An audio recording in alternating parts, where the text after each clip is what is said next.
زما د ایمان او د عقیدې ډیرو معززو حاضرینو مسلمانانو ورونو، د الله تعالی بشمیره نعمتونه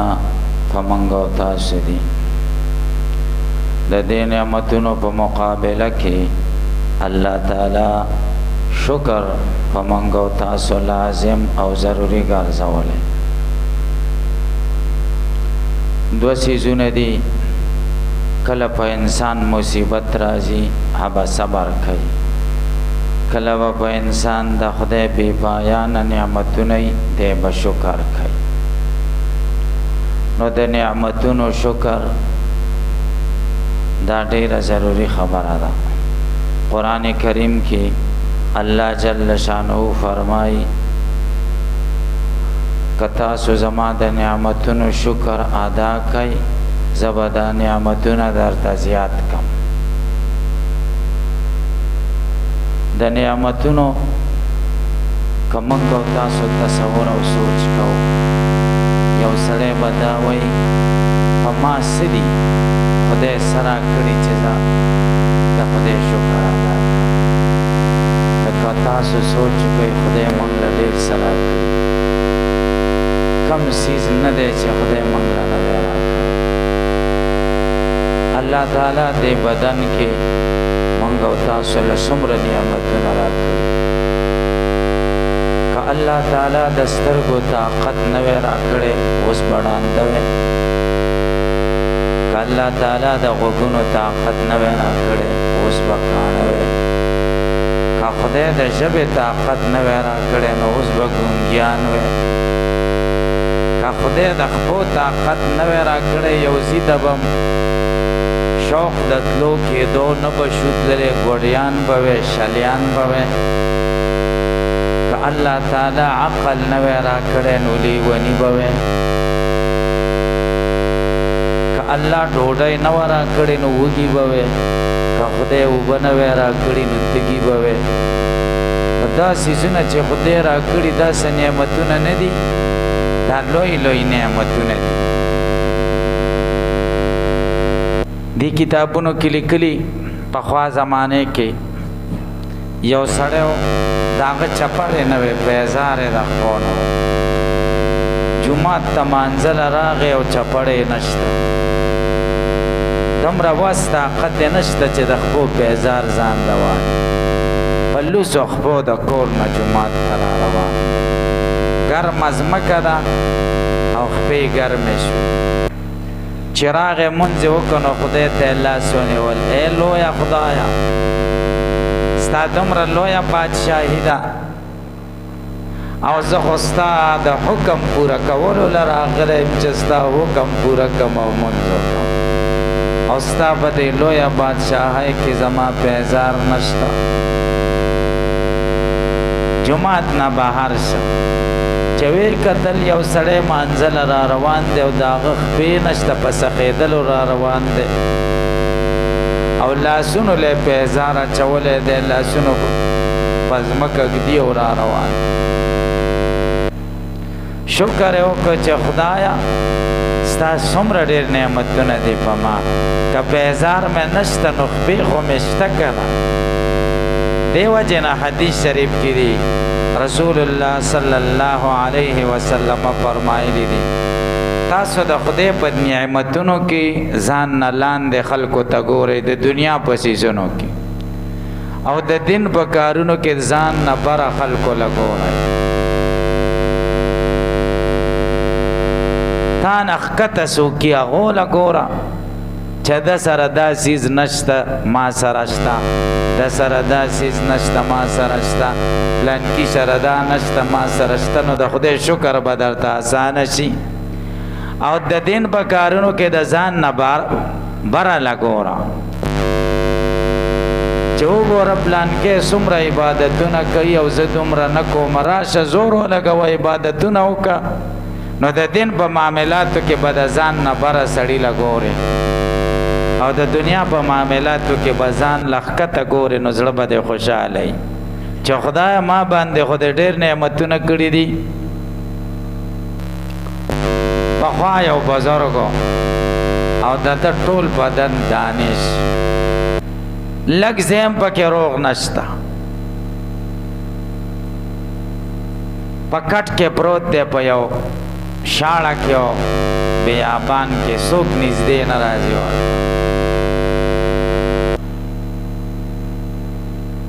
یو بل عالم وایي زه پې تېرېدمه چې ورغلم چې ورنږدې شوم ګورم چې ټول بدن یې داسې دانې دی روغ ځای پکې بلکل نشته خو د ده خوله خوځېږي څه وایي چې ما غوږ ورنږدې چې دی وایي چې الحمدلله علی کل حال ای لویه خدایه ستا څومره نعمتونه دي په ما تا خو ډېر زیات نعمتونه نو ما ورته چې بابا پتا څه نعمت دی تا کم نعمت یاد دی ته خو په دې حال پروت یې خوځېدی هم نشې د کټ نه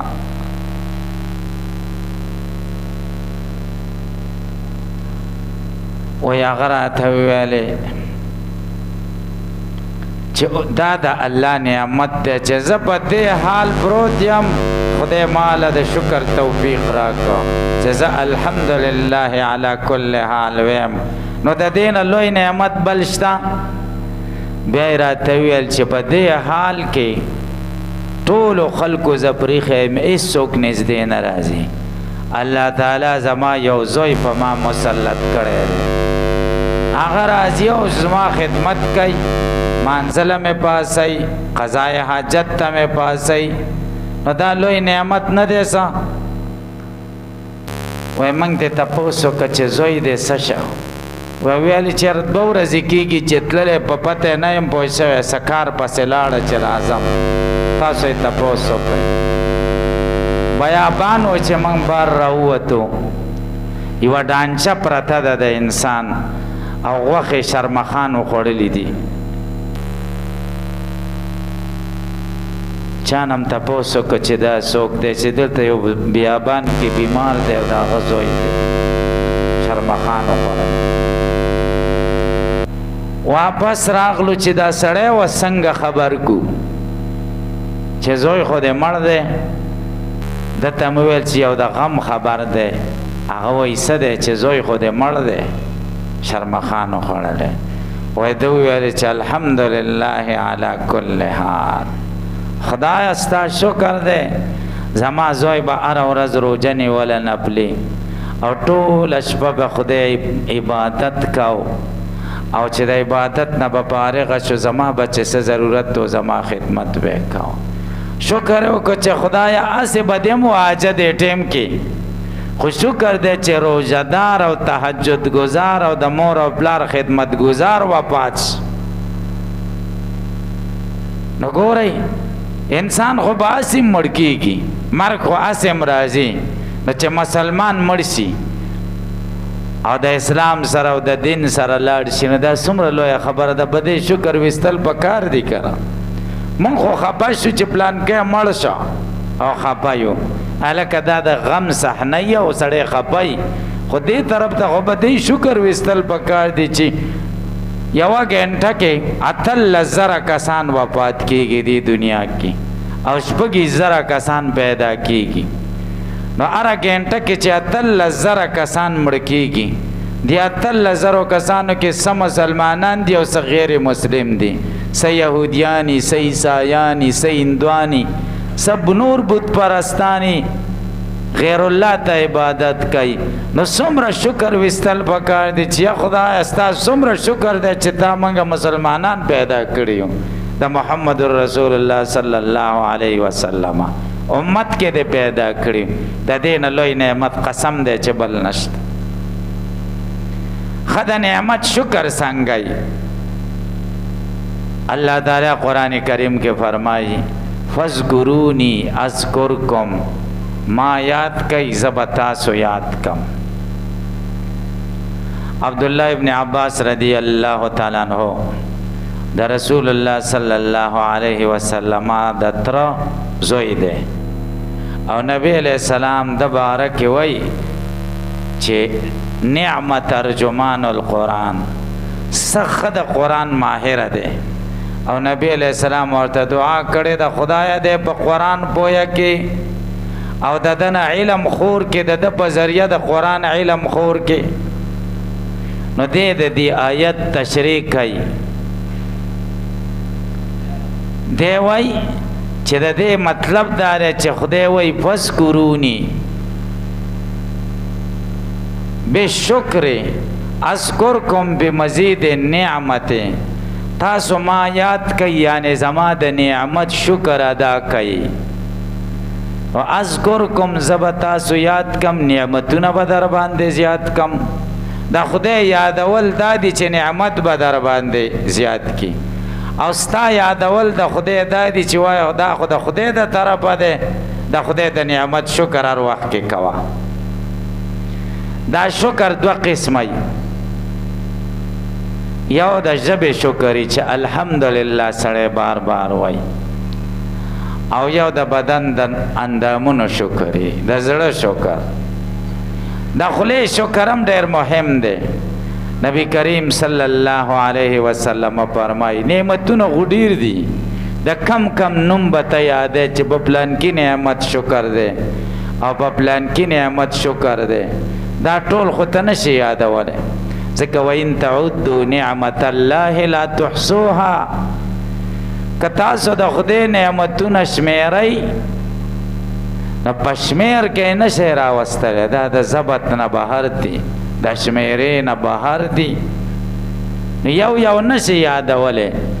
نو اجمالی طور وایا چې الحمدلله علی کل حال خدای ستا په هر حال زما شکر دی خدای په دې ډېر خوشحالېږي یا دا وایه چې الحمدلله هر وخت وایه دې وجې نه حدیثو کې دعاګانې راغلي دي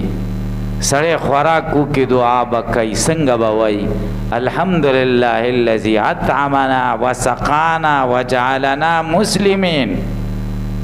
د خدای شکر به ادا کې سړی د خوب نه راپاسي کې دعا به وایي څه به وایي الحمدلله الذي احیانا بعد ما اماتنا والیه النشور د خدای هم به یاد دی چې خدای زه خو دې وفات کړی وم ځکه وده کېدلم یو قسمه وفات کېدلي روح د سړي د بدن نه وځي خو خدای د مرګ نه دې وروسته دوباره را ژوندی کړم دا ستا څومره لوی نعمت دی ان تر دې پورې حدیث شریف کې دي بیت الخلا نه سړی را بهر شي قضای حاجت نه هم الحمدلله به وایي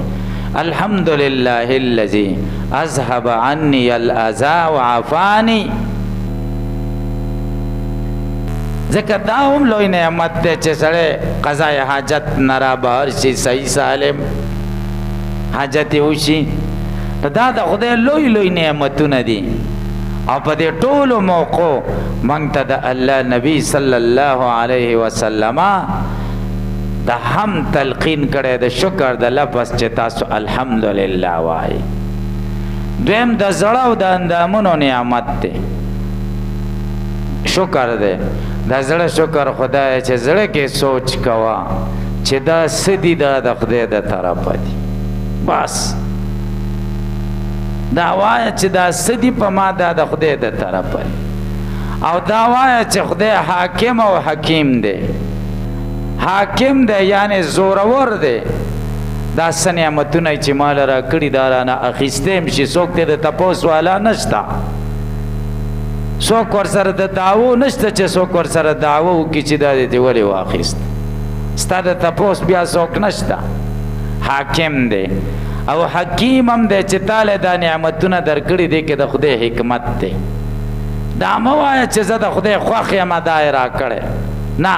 دی کې د خدای حکمت دی ته د خدای شکر ادا کې او که نه ادا کې د خدای شکر ادا کوه دا نعمت به ستا دپاره عبادت جوړ شي او چې ته ناشکري کې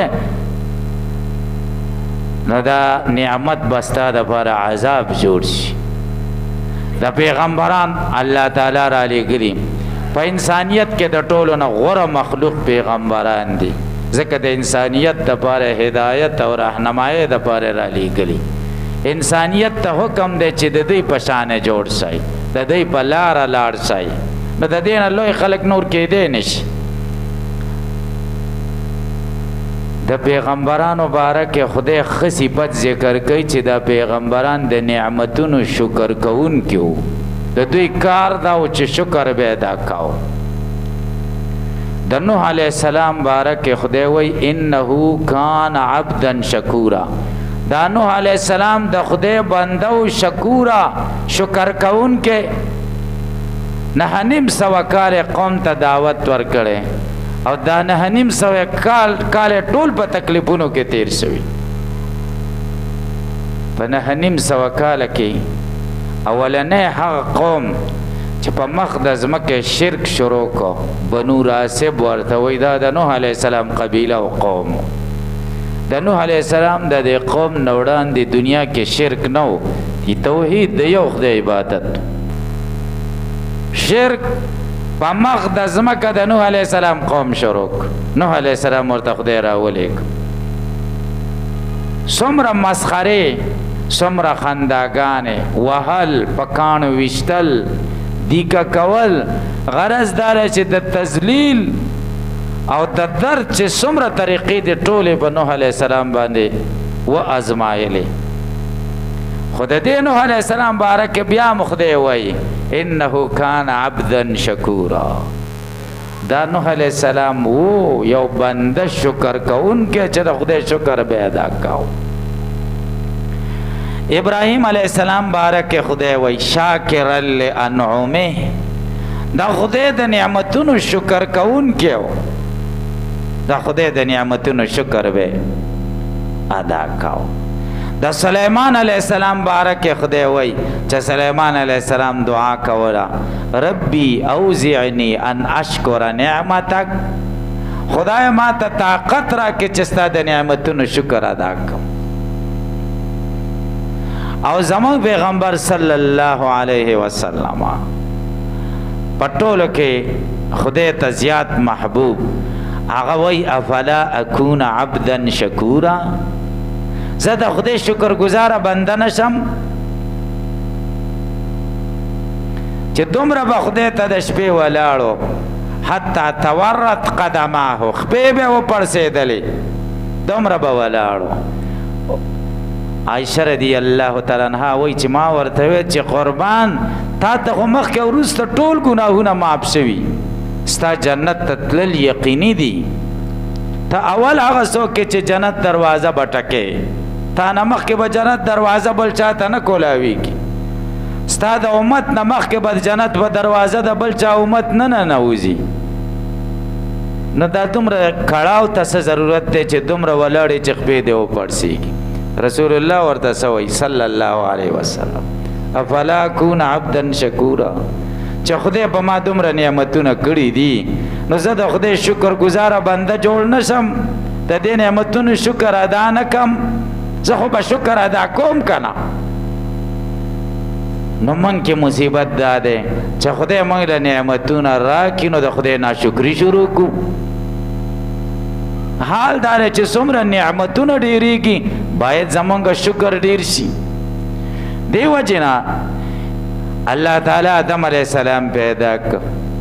ابلیس شیطان ته او ملائکو ته د سجدې حکم وکړ. شیطان سجده ونه کړه. خدای ته وایي ای خدایا قیامت پورې مې پرېږده. خدای ورته وایي زه بس اوسېږم ژوندی اوسه. وایي سلطه راکړه چې په دې بني آدمو زما قدرت دي. وایي در مې کړه. نو شیطان خدای ته څه وایي؟ الله ته وایي ولا تجدو اکثرهم شاکرین. دا ستا بندگان با زیات ته پیدا کې چې ستا شکر به نه کوي. لږ به شکر گزاري او ډېر به شکر نه کوي. د موږ باندې چې نعمتونه ډېر شو بیا مستانه شو او چې یو یو کې رفت را باندې راشي نو بیا خدای ته متوجه شو. دی وجه نه حدیث شریف کې دی رسول الله صلی الله علیه وسلم فرمایي مصیبتونو کې د کم انسان دعا خدای زر قبلی د هغه انسان چې په راحت او نعمتونو کې خدای نه دعاګانې غواړي.